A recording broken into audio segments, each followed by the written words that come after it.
apžvelgia apylinkę.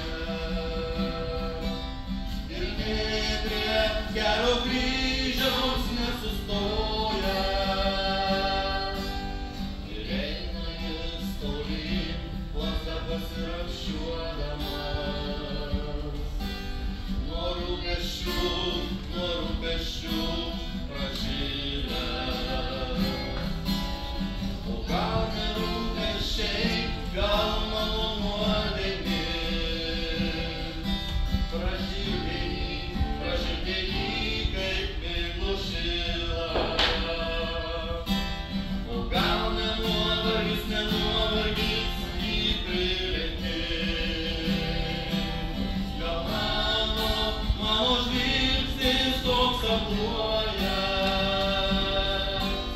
Matau, kaip Dievas apžvelgia apylinkę. Ir nė prie kelio kryžiaus nesustoja. Štai vieškeliu ateina Dievas. Iš nuovargio kaip elgeta sulinkęs. O vakaras jau apgaubia laukus ir pievas. Ir taip tylu aplenkus.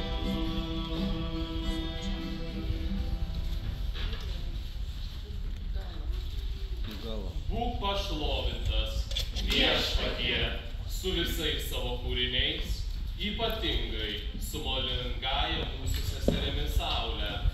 Ji atneša mums dieną ir apipila žemę savo šviesa. Kokia graži aukštybėse ir kokia puošni savo tviskėjimu. Ji primena mums tavo gerumą. Būk pašlovintas, Viešpatie, už ugnį. Ji apšviečia mūsų namus ir naktų tamsą, linksmai straksėdama, išdidžiai kyla į viršų. Tokia graži ir galinga. Būk pašlovintas, Viešpatie, už didžią seserį, motiną žemę. Ji mus maitina, džiugina margaspalviais žiedais. Būk pašlovintas, Viešpatie. Vienuoliškas gyvenimas kapucinų bendruomenėje, ganytojiškas darbas atkalbiuose parapijose, pamokslai, žmonės plūstantys pagalbos, patarimo, palaiminimo. Paberžėje įkurtas dvasinio intelektualinio gyvenimo centras, gyvenimui prikeltas Dotnuvos vienuolynas, Rilkės poezijos vertimai, liturginių rūbų ir reikmenų, liaudies meno kūrinių kolekcijos. Jis pats paprastas, aiškus ir atpažįstamas kaip kasdienės maldos žodžiai, paslaptingas ir neatspėtas, mistifikuotas ir mitologizuotas, nepažintas kaip didžioji būties mįslė, neišsemtas kaip gilus šulinys. Stiprus tiesumu, laisvumu ir drąsa, pažeidžiamai atviras ir kūdikiškai naivus, pelnęs šimtus epitetų ir vis tiek nesutelpantis į jokias formules. Visa tai tėvas Stanislovas, žmogus, kurio visas gyvenimas tekėjo tremties laukime, išdavystės šešėlyje ir laisvės akivaizdoje. Iš Lietuvos ištremtas į Sibirą, vėliau į šiaurę, Lietuvoje mėtomas iš užkampio į užkampį, kalamas prie kryžiaus, nors prie kryžiaus buvo prisikalęs pats pagarbos, meilės ir užuojautos artimui giminys. Jis skundė, trėmė ir baudė visuomet vienu tikslu – atskirti nuo žmonių. Bet žmonės ėjo pas jį, o jis pas žmonės. Tokios meilės ir pagarbos, kokia jis supo, jam galėjo pavydėti iškiliausi pasauliečiai ir jo luomo broliai. Tos meilės buvo tiek daug, kad jis pats glėbiais dalino kiekvienam sutiktam nesvarstydamas. kuris daugiau ar mažiau nusipelnęs. Jis buvo žmonių kunigas, aukštesnio ir kilnesnio titulo niekada nesiekė. Į Pabernę, mažą kaimelį Lietuvos viduryje, kelis dešimtmečius traukė piligrimai. Akademikai, poetai, rašytojai, Maskvos ir Peterburgo intelektualai. Narkomanai, alkoholikai, išsekę ir viltį praradę varguoliai, ieškodami sielos namų, ieškodami žmogaus, kurio artumoje sušiltų, pakiltų, pamirštų apie gėlą, skausmą ir pasimetimą. Gyvenimo kelias nuo vaikystės, meilė Dievui, žmonėms grįstas. Kuklus rūbai, vienuolio kapucino, kūną dengė, šildė ir vėsino. Ant juosmens virvelė su 3 mazgais, duotų neturto įžadų ženklai. Šių įžadų jis laikėsi šventai. Kojos basos, tik sandalai, ir sniegą, žvyrą, purvą, balą. Aukščiausiasis suteikęs menką kūną, įdėjo jautrią širdį, iškalbą, ištvermę, sielą, galūną. Nedaug tokių žmonių Lietuvoje randas. Padėti gyvenimo nuskriaustiems buvo jo gyvenimo kredo. Tėvas Stanislovas buvo mažutėlių tarnas. Visiems plačiai atverdavo duris. Jis ir išėjęs šviečia tartum žibulys.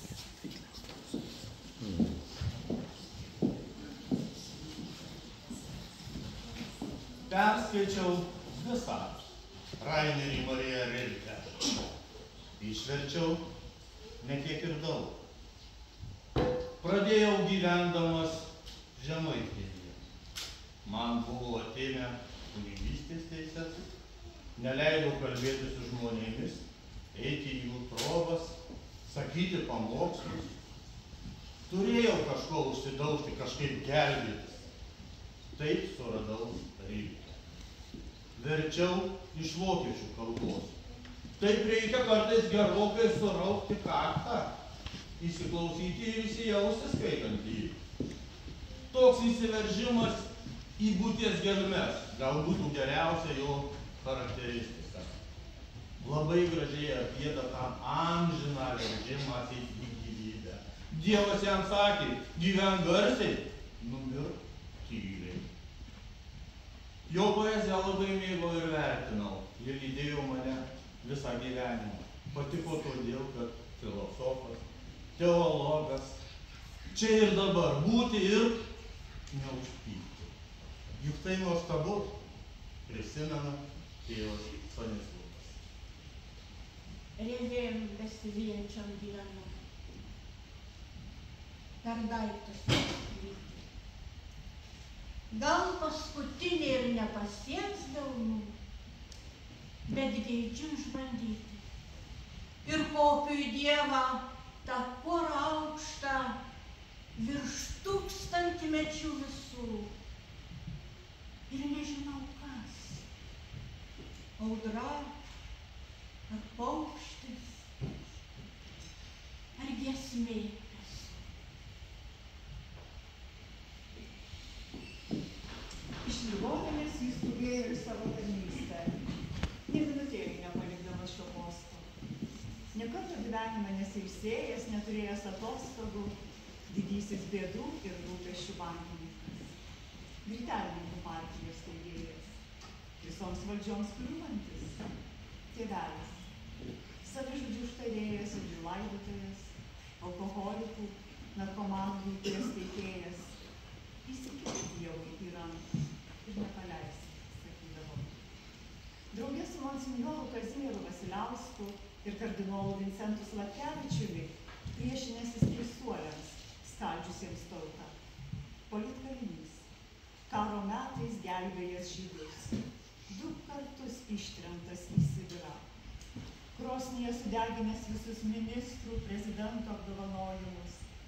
Raštu atsisakęs visų lengvatų ir piniginių kompensacijų, kasdienai pasilikdamas vieną rūbą ir vieną palaidimą. Iš negailestingos laiko kloakos išgelbėjęs gausybę bažnytinės atributikos ir kitokių žmogaus sukurtų grožybių.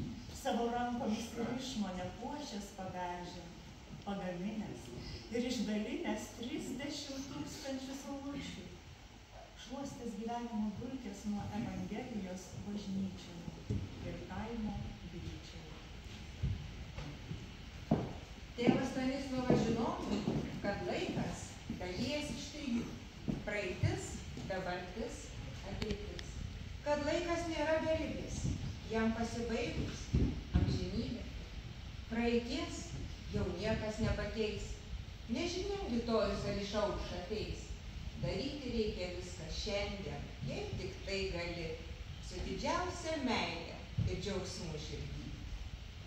Man visos jėgos tokios nuostabios, ypatingos, kad lauktų nors ypatingesnio, nematau prasmės.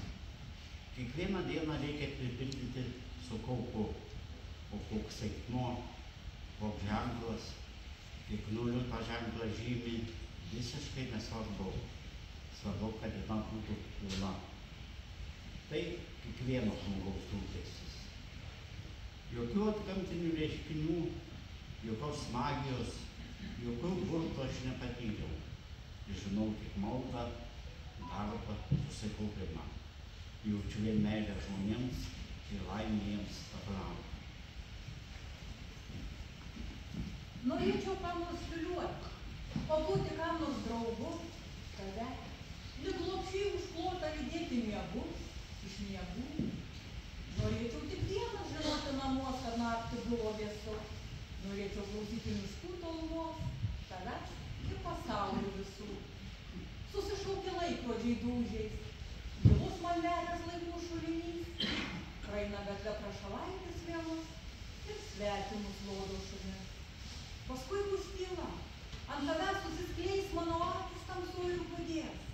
Ir švelniai laikys tave ir paleis, ir daiktas koksai sujudės.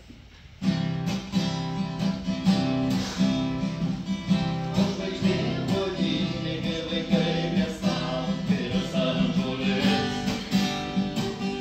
O žvaigždė rūkose, kaip ėdžiai pavis, tai dangus akyse.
tavo širdies delnų pavėsio, o kad užslinktų jis greičiau, save aš Dieve išvaiščiau. Švaistyk mane, jei panorėsi. Santarvė žmogaus sieloje turėtų vykti kiekvieną minutę. Blogai, kai žmogus pykstosi pats su savimi, pats savęs neapkenčia. Ir man pačiam dažnai tenka derinti tas vietas, kurios manyje neskamba. Būtina, kad protas būtų šviesus, valia stipri, o emocijos subtilios. Teologiškai vertinant, žmogaus užduotis ir yra tų dvasinių pajėgų derinimas. Arba vartokime tą gražų žodį santarvė. Manyje, galbūt ne vien manyje, dažniausiai plėšausi 2 arba 3, o gal ir visi 5 katinai, trindantis mano dvasios darną. O didžiausias žmogaus santarvės priešas yra egoizmas.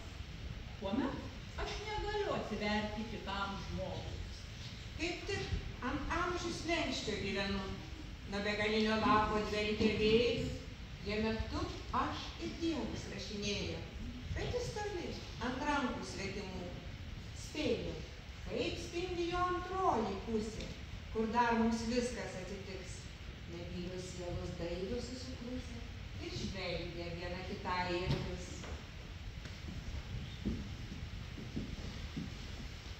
Pasiimkime iš gyvenimo ne tik saldumynus, bet ir tulžį.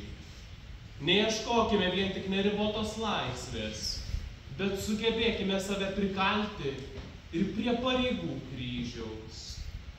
Tiek to, tegul virš mūsų galvų būna prikalta panikos iškaba.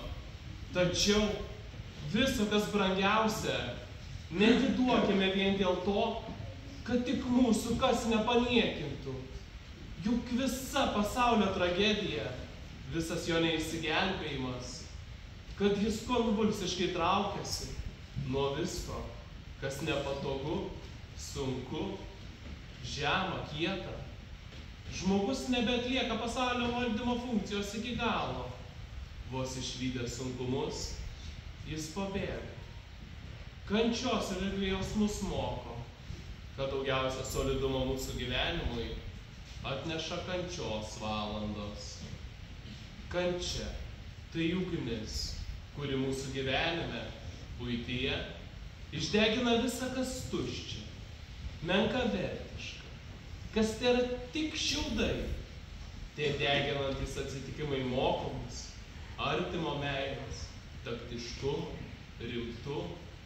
Kančia tai kalto smūgiai į akmenį, po kurių ima ryškėti veidas.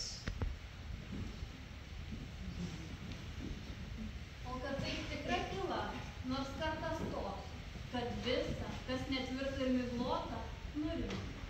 Kad neliktų triukšmo šito, kurį jutimai kelių išblaškyti, kad man gimininkai juokas nekliudytų. Tada tūkstanteriopai išmąstyti, tave pasverti, mirksnį kol šypsais, kaip pareigą, tave pasidalinti ir su visais. Aš labai džiaugiuosi, jeigu ateina visiškos tylumos ir vienatvės valandos, bet jos ne visuomet ateina. Tada jas reikia plėšte išplėšti labai paprastu būdu. 10 valandų būk su žmonėmis, dirbk, remontuok arba kalbėk, politikuok, o kitas 14 valandų pasilik savo. Žinoma, į tas 14 valandų įeina ir fizinis poilsis, ramiai pabūti, išsimiegoti, jėgas atgauti, būk tik su Dievu ir su savimi. Reikia tai išplėšti. Vienuolyne tai padaryti padeda darbotvarkė, kadangi aš seniai negyvenu bendruomenėje, pačiam reikia susikurti tokią atmosferą. Mano uždavinys – dvasios jėgas atgauti ir papildyti. Jūsų uždavinys toks pat. Religija apie tai sako labai paprastai. 7 dieną sustok. Duok Dieve, kad milijonai tikėjimą gavusių žmonių sustotų, bet jie to nepadaro, nenurimsta.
pasakys ar pagalvos, gyvenkite laimingi Dievo valioje.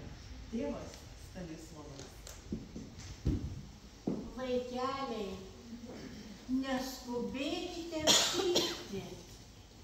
Gyvenkite santarvėje ir Dievo malonėje. Gyvenimas per trumpas išsakyti gražių žodžius. O apie blogus tai pagalvoti nevalia. Tuomet jūsų širdyse bus ramu ir gera. Tėvas Stanislovas. Vaikeli, kad ir ką bedarytum, daryk su didžiausia meilė, pajusi džiaugsmą, o jei be meilės, dėl pliusiuko, nepradėk. Juk visa, kas pasaulyje padaryta gražaus, padaryta iš meilės. Tėvas Stanislovas. Vaikeliais, daugelis iš jūsų bijo mirties.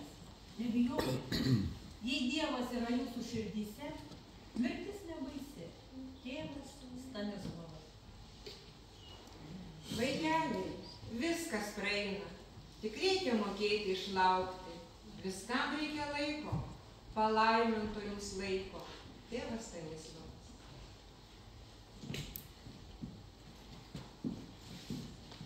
Būk jūra, visada būk. Te būna tau atleista už paklydimus. Pirmin, jaunasis žmogau, kad niekad nenorėtum būti paprastu tvenkiniu, kad netaptum aurais, užklotų liūnu, kad netaptum visas pamazgas su savimi nešančiu, o vasarą išdžiūstančiu upeliu. Ir kad vieną dieną rastum krantą, kad rastum kur priglust ir atsikvėpti prieš naują kelionę.